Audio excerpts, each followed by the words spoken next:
नमस्कार। हिंदी की YouTube channel पर आप सभी का स्वागत है। आज हम गजानन माधव मुक्तिबोध की रचना लकड़ी का रावण का आगे अध्ययन करेंगे कि जिसमें कवि कहते हैं कि अचानक भीतर के अपने से गिरा कुछ, खसा कुछ, नसें ढीली पड़ रही, कमजोरी बढ़ रही, सहसा सहसा आतंकित हम सब अभी तक समुत्तुंग शिखरों पर रहकर सुरक्षित हम थे। जीवन की प्रकाशित कीर्ति के क्रम थे। संपन्न अहम हुंकृति के ही यम नियम थे। अब क्या हुआ यह दुस्सह हमारे सामने, हमारे घनीभूत कोहरे के लक्ष्य वक्ष शत लक्ष्य बाहु ये रूप अरे लगते हैं घोरतर। कि यहाँ कवि ने जो भस्मीला कोहरा है और उस भस्मीले कोहरे से बनने वाली जो आकृतियाँ हैं, उन आकृतियों को आश्चर्यजनक बतलाते हुए कवि कहते हैं कि उस समय अचानक ही हमारे हृदय के भीतर से कुछ गिरा, कुछ खिसका। कहने का तात्पर्य कि उस भस्मीले अंधकार को देखकर कुछ विचित्र सी अनुभूति हुई।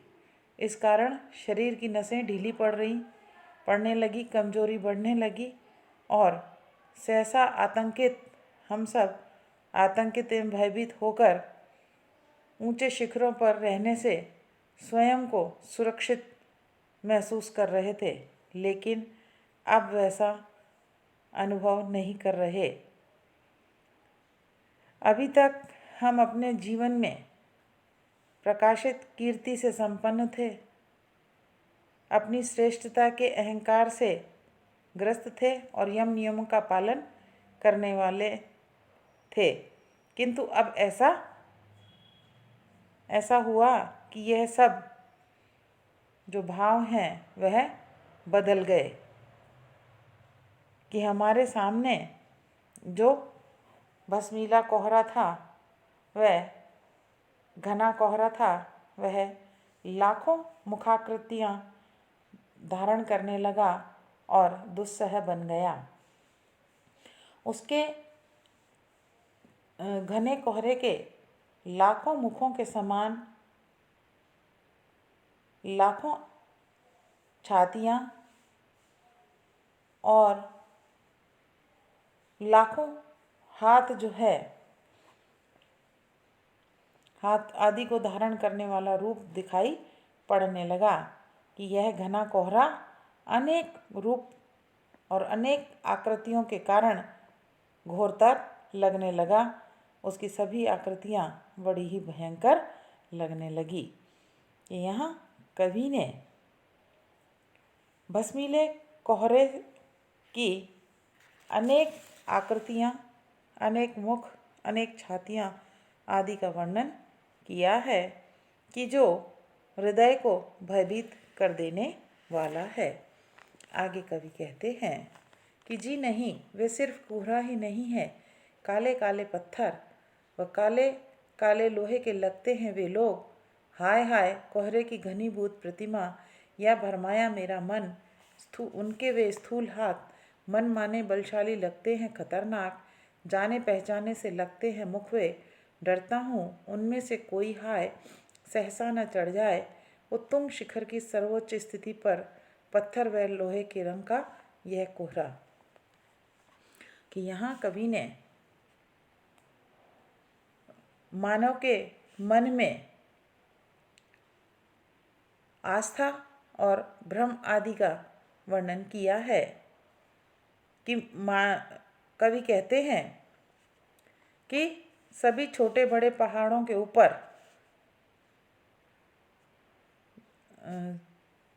घने काले बादलों की परतें व्याप्त थी, वे सिर्फ कोहरा ही नहीं है। वे कोहरे की विभिन्न आकृतियों में काले काले पत्थर अथवा काले काले लोहे से बने लोगों की लगती है। उन्हें देखकर अनेक प्रकार की आकृतियों का भ्रम होने लगता है। कवि कहते हैं कि आश्चर्य की बात है कि वे कोहरे की घनी भूत प्रतिमा है अथवा मेरा ही जो मन है वह उस विशाल घने कोहरे को देखकर भ्रम में पड़ गया है। अर्थात उस कोहरे को देखकर मेरा ये मन जो है वो भ्रमित हो गया है कि कोहरे से बनी वे अनेक मानव की जो आकृतियाँ दिखलाई पड़ रही हैं कि जिनके हाथ बड़े विशाल लगते हैं और जिनमें अतिशय बल है और वे अत्यधिक खतरनाक हैं कि उनके मुख जाने पहचाने से लगते हैं। इस प्रकार कवि कहते हैं कि मैं उन्हें देखता हूँ और देखकर डर जाता हूँ और उनमें से कहीं कोई सहसा आगे न बढ़ जाए, इसी बात की आशंका रहती है कि ऊंचे पर्वत शिखर की सबसे ऊंची जो चोटी है वह काले पत्थर व लोहे के रंग का कोहरा भ्रम और आशंका को उत्पन्न कर रहा है कि यहाँ कवि ने कोहरे की अनेक काली लोहे के समान दिखाई पड़ने वाली आकृतियों का वर्णन किया है।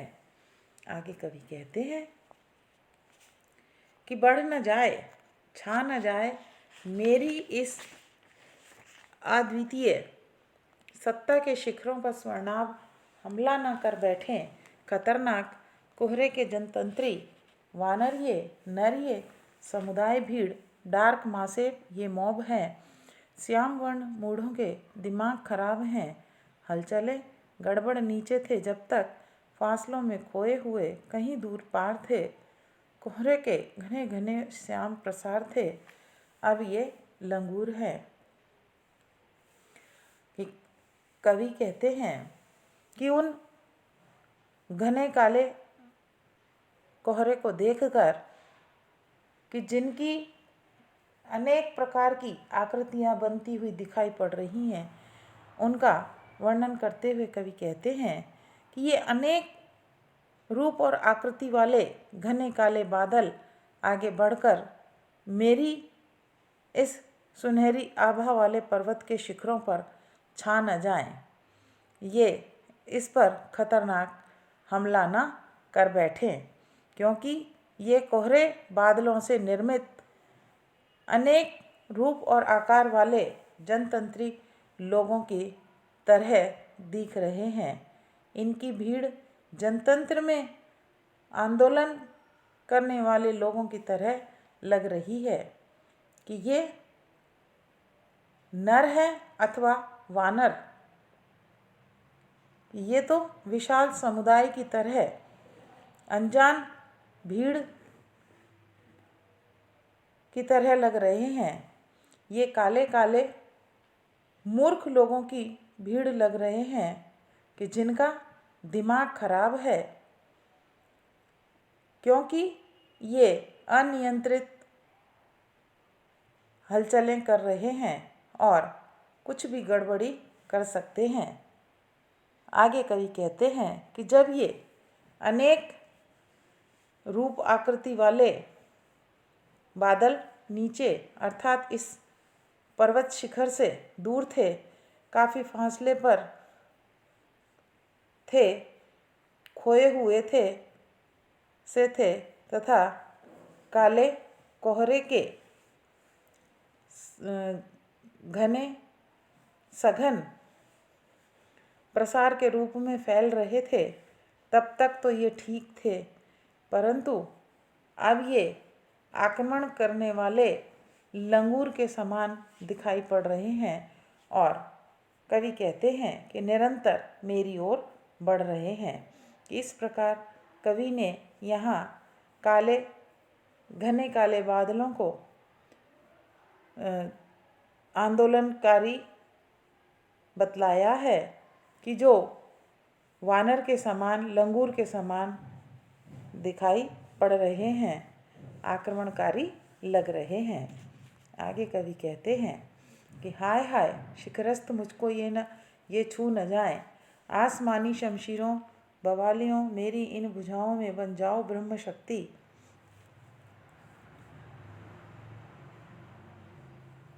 बिजलियों मेरी इन भुजाओं में बन जाओ ब्रह्म शक्ति।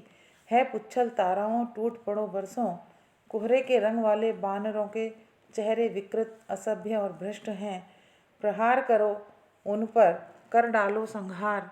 अरे अरे नभचुंबी शिखरों पर हमारे बढ़ते ही जा रहे चढ़ते, हाय हाय सब ओर घिरा हूँ। कि आगे कवि आकाश में छाए हुए घने काले बादलों की रूप को देखकर कहते हैं कि वह काले लंगूर जो हैं वह कहीं मुझे छू न जाएं, वह मेरी ओर बढ़ रहे हैं, वह मेरा स्पर्श न कर दें। तो इस प्रकार कवि कहते हैं कि आकाश में चमकने वाली तलवारों और बिजलियों, तुम मेरी इन भुजाओं में आकर ब्रह्म शक्ति बन जाओ, और हे पुच्छल तारों तुम भी इन पर टूट पड़ो, अर्थात इन पर प्रहार करो। कि कोहरे के रंग वाले अर्थात काले चेहरे वाले इन वानरों का स्वभाव अनियंत्रित है, वे विकृत असभ्य और भ्रष्ट हैं, इसलिए वे कुछ भी कर सकते हैं। तो अब तुम्हें उन पर प्रहार करना होगा। बिजलियों और पुच्छल तारों तुम्हें उन पर प्रहार करना होगा, उनका संहार कर डालो। आगे कवि कहते हैं कि अरे ये तो अत्यधिक ऊंचे शिखरों पर बढ़ते ही जा रहे हैं, लगातार ऊपर की ओर चढ़ते जा रहे हैं। कि आश्चर्य की बात यह है कि ये हमारी ओर लगातार बढ़ रहे हैं और मैं इनसे चारों ओर से सब ओर से घिर गया हूँ। कि यहाँ कवि ने कोहरे एवं घने काले बादलों को अनेक आकृतियों वाले वानर के समान बताकर आक्रमणकारी बतलाया है। आगे कवि कहते हैं कि सब तरफ अकेला शिखर पर खड़ा हूँ, लक्ष्य मुख दानव सा, लक्ष्य हस्त देव सा, परंतु यह क्या आत्म प्रतीति भी धोखा ही दे रही। स्वयं को ही लगता हूँ कि बांस के व कागज के पुट्ठे के बने हुए महाकाय रावण सा हास्यास्पद भयंकर हाय हाय उग्रतर हो रहा चेहरों का समुदाय, और कि भाग नहीं पाता मैं, हिल नहीं पाता हूँ मैं, मंत्र कीलित सा भूमि में गड़ा सा जड़ खड़ा हूँ, और अब गिरा तब गिरा इस पल कि उस पल। कि यहाँ कवि स्वयं को बांस पुट्ठे आदि से बना हुआ रावण मानकर अपने ही पतन के विषय में बतलाते हुए कहते हैं, कवि कहते हैं कि मैं अकेला ही पर्वत के शिखर पर खड़ा हूँ। मुझे ऐसा प्रतीत होता है कि सामने से लाखों मुख वाला राक्षस जैसा और लाखों हाथों वाला कोई देवता जैसा कोई खड़ा है, लेकिन मेरी यह जो प्रतीति है, मेरी यह जो विश्वास है कि शंका के कारण अधूरी ही है। कि यह आत्म प्रतीति भी मुझे धोखा दे रही है, इस कारण मैं क्या हूँ यह मैं निर्णय नहीं कर पा रहा हूँ। मैं स्वयं को ऐसा मानता हूँ जो बांस और कागज के पुट्ठे से के बने हुए महाकाय रावण का विशाल आकार हो, जो हास्यास्पद एवं भयंकर दोनों एक साथ हो, और बादलों के अनेक प्रकार के जो रूप है वह धारण करने वाले लंगूर, वानर आदि उग्र से उग्र होकर मेरी ओर बढ़े चले आ रहे हैं और मैं उनसे चारों ओर से घिर जाता हूँ। मैं हिल भी नहीं पाता और न मैं भागना चाहता हूँ पर भाग नहीं पाता हूँ। आगे कवि कहते हैं कि मैं मंत्रों के द्वारा एक स्थान पर, मंत्र कीलित यानी मंत्रों के द्वारा एक स्थान पर जड़वत स्थिर किया गया हूँ, भूमि में गड़ा सा खड़ा हूँ। मैं ऐसा महसूस करता हूँ कि अब गिरा तब गिरा, इस क्षण इसी पल गिरा कि उस पल गिर जाऊँगा और मेरा यह जो अस्तित्व है वह समाप्त हो जाएगा। कि इस प्रकार यहाँ कवि ने फैंटेसी के रूप में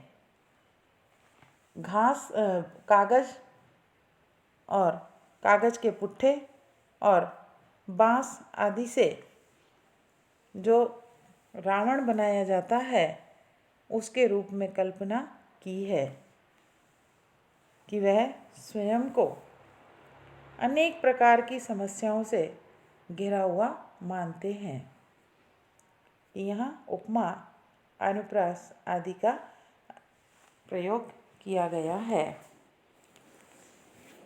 कि हमने आपको यह लकड़ी का रावण कविता पढ़ाई। आप इसे पढ़िए, सुनिए, समझिए और इस चैनल को लाइक और सब्सक्राइब अवश्य कीजिए। धन्यवाद।